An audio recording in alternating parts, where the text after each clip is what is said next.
Back to bet with the boys. The hell's up, guys? So, guys, Today's Wednesday, June the 8th. He caught me off guard with that. Almost lost it on national TV. No. But yesterday, just do a quick recap. We had the Mets going over. That didn't hit. The Cubs' first five. That was just a stunning loss to me. The Warriors pitcher played better. And then the game we won, we had Jeffrey Springs going over 4.5 strikeouts. Love to see it. Today, we got 3 more bets. We got the NBA playoffs today. Cannot wait. Yes, the finals are back. These games being spread out has really been testing my patience, but when it is game day, it's always a fun day to make bets. Today, we do have a ton of leans that we're going to talk about later on in the podcast, so please stick around for that if you do want to see, some of the bets we didn't put for the channel, but do like.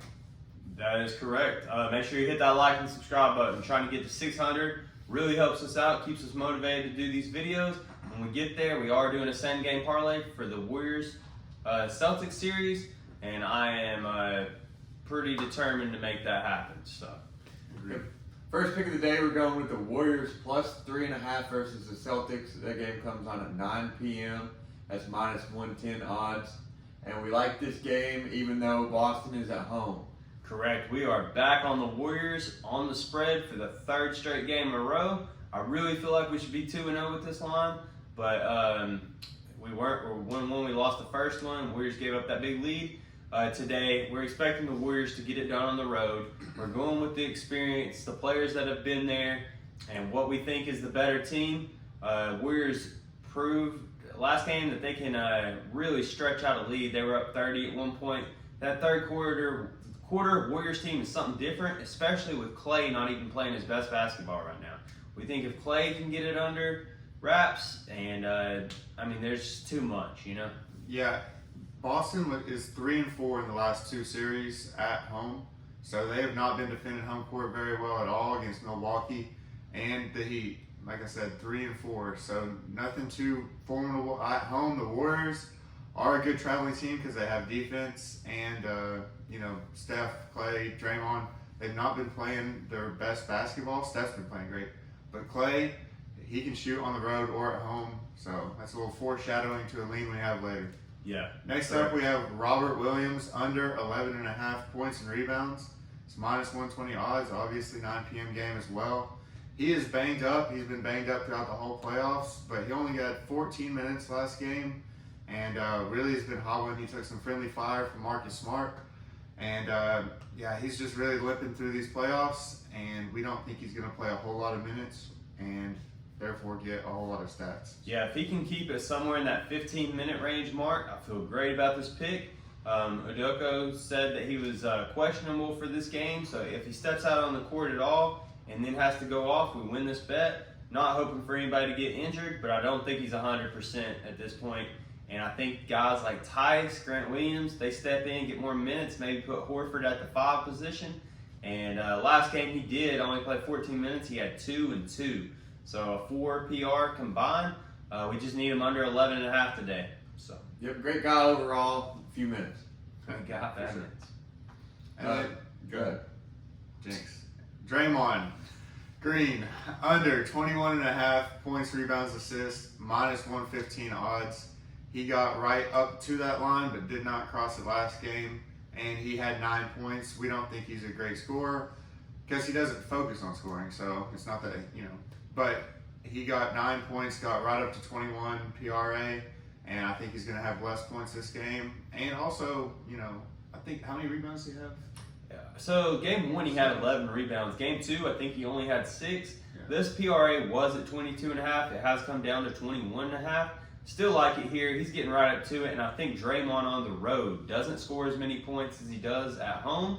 I think he gets. I don't think he can get 11 rebounds again. They are a guard-oriented rebounding team, and that being said, Horford on the other side, those type of dudes, they get rebounds as well. Makes it a little bit harder for him, and I don't trust him in the assist either. I think his assists are somewhere around 6-ish. But yeah, 21.5 PRA, I think it's too much.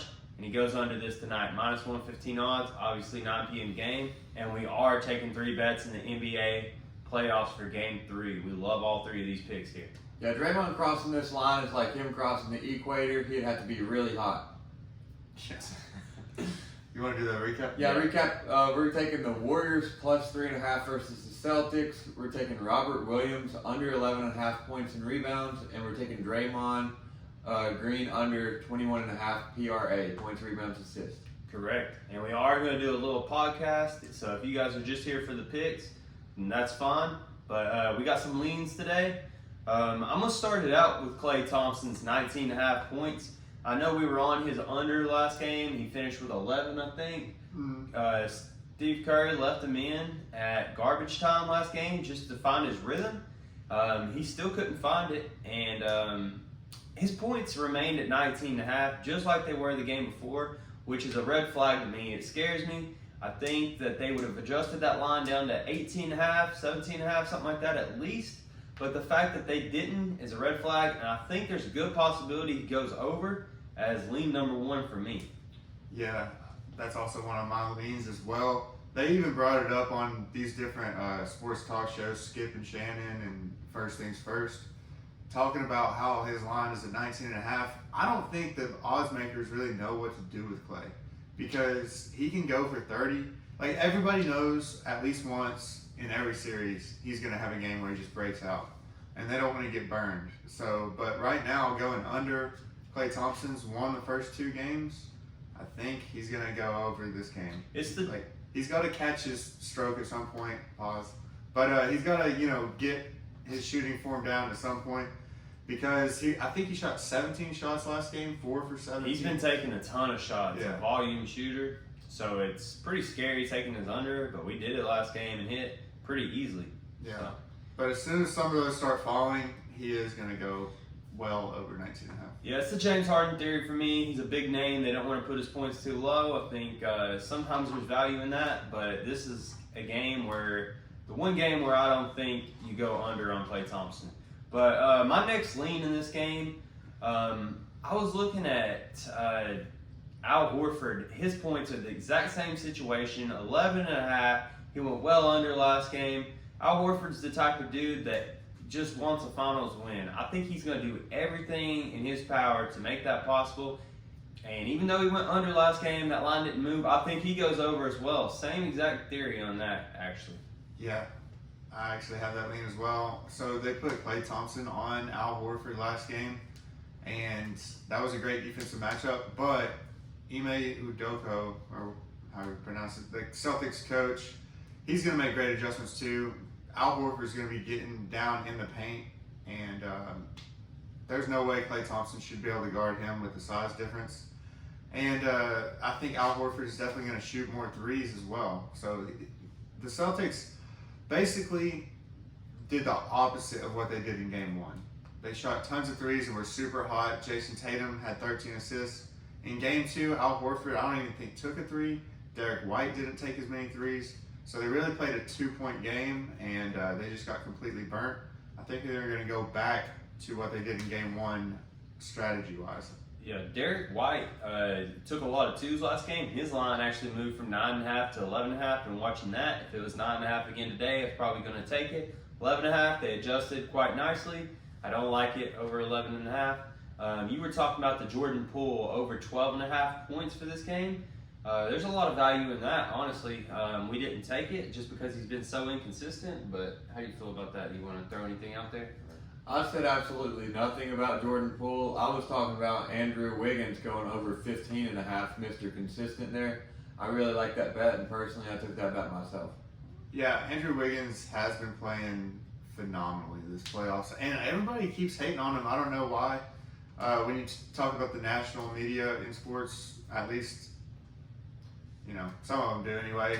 Nick Wright and all those guys. I don't know. I listen to him every day at work. Too many people. But they're saying that he's not like a great, scoring option, and he's getting toasted on defense when it's quite the opposite. He's been a great defender, and he's been consistently putting in his points every single game.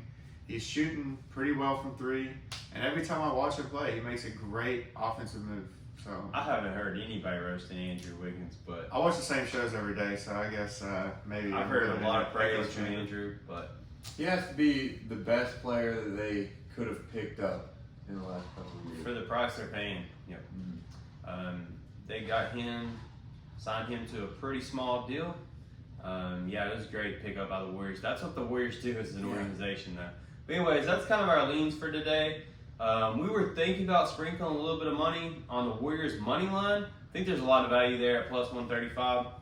Also, for the champs. Yeah, not the champs last year, but it's hard not to call them the champs, you know? Yes, that's a point I did want to talk about. I think there is a crazy stat, like 42, 1 and 2, when whoever you think is going to win the game covers the spread. The winning team covers the spread.